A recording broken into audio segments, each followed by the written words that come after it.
Well, Vancouver has been under pressure for years to require water meters for all homes as a response to ongoing drought conditions.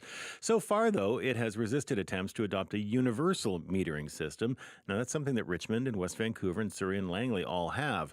Well, this Wednesday, City Council is going to consider a motion for staff to study the issue and make some recommendations. And for more on this, we are joined by Sarah Kirby-Yung. She's a Vancouver City Councillor with ABC. Good morning to you, Councillor. Good morning, Stephen. Thanks for taking the time with us. We appreciate it, especially at this early hour. Burnaby is one of the most recent municipalities that has passed a citywide water metering system. Tell me about your motion to proposing to do the same. Why do we need that? Yeah, I think water is a resource that we think is abundant and precious here, and we don't really think about the fact that we have water restrictions in the summer. We're going to have increasing amount of those with increasing heat and climate events. But as you said, Vancouver's an outlier. Burnaby just decided to move forward with this in December. Richmond has had it since 2018. Surrey has it in West Vancouver. But it's really a philosophy, in an era of affordability as well as climate events, that you only pay for what you use with water metering. And having the meter makes people more conscious because you're actually aware of what you're consuming. Well, right. And so if we metered water, does that mean that people would be on average paying more or paying less? I think that my sense from some of the early research that City of Vancouver staff did and other municipalities is that the majority of families and residents will likely pay less for two reasons. One, you're only paying for what you use. And two, after they've been implemented, consumption goes down because people tend to be more conscious of how much water you're using. So, for example, in West Van, I think their consumption went down 44% after they implemented. And in Richmond, it went down 35%. And how do people pay for water now?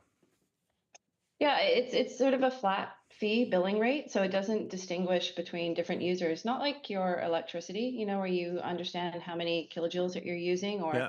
you go and you get a cell phone and you pick a plan with the bandwidth that works for you based on what your usage is. So water's a real outlier in terms of a natural resource. It's one that City of Vancouver certainly has been behind in this, as we saw other municipalities around the region have already moved forward on it.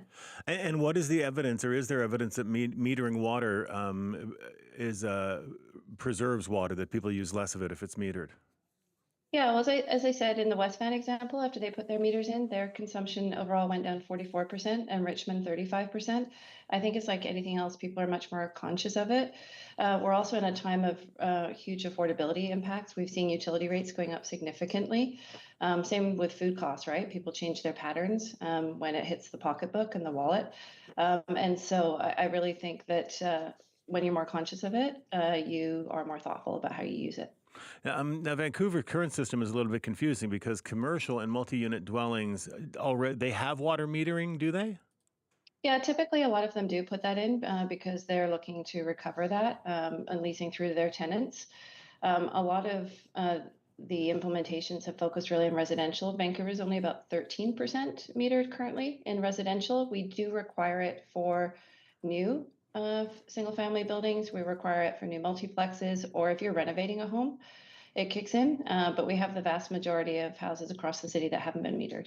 And so for those homes where meters have been installed, are those meters active, or are people still paying a flat rate there because we don't have a regime in place to actually, charge by usage?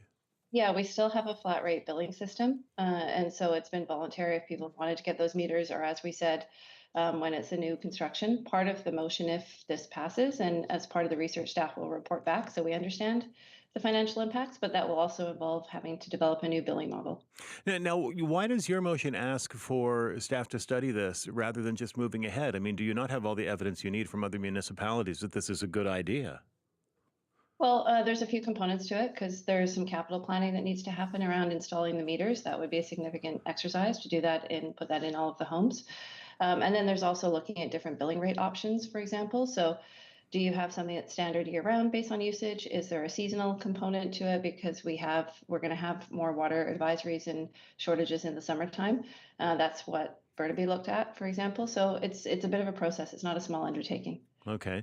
And if people, I mean, this is something I'm sure people are suspicious that in the end, this is going to end up costing them more money. I honestly think for the majority of people, that will not be the case because you pay for what you use. And as I said, people are more conscious of it. People also tend to consume less, right? So if you're not using as much, you don't have to pay as much. Hmm. And what about people who have had, I guess, single family homes that they purchased a long time ago, and this is another bill to pay for people who might be on fixed incomes or pensions or whatever, as they, these are the folks that might be deferring their taxes because they can't afford to pay it.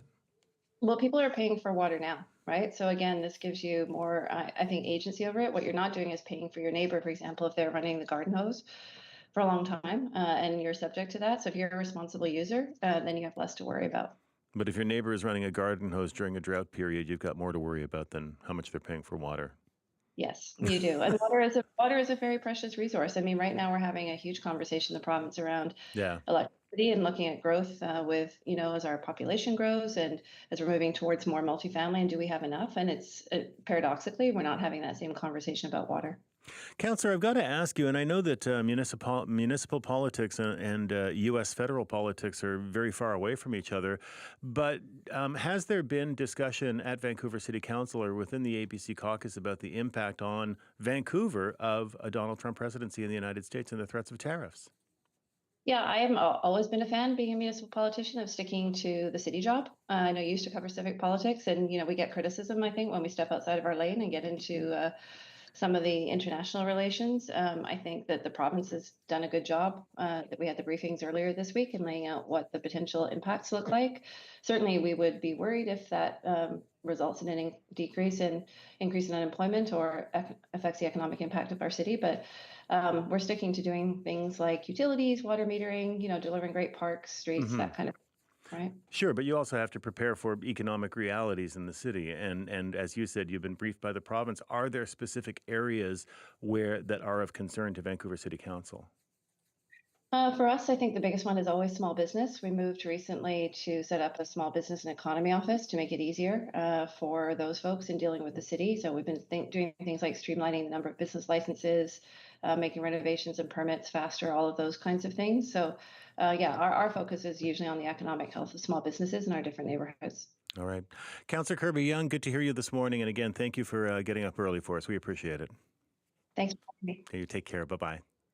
Bye-bye. That is Sarah Kirby-Yung, Vancouver City Councillor with ABC. She's bringing a motion to council this week to talk about water metering.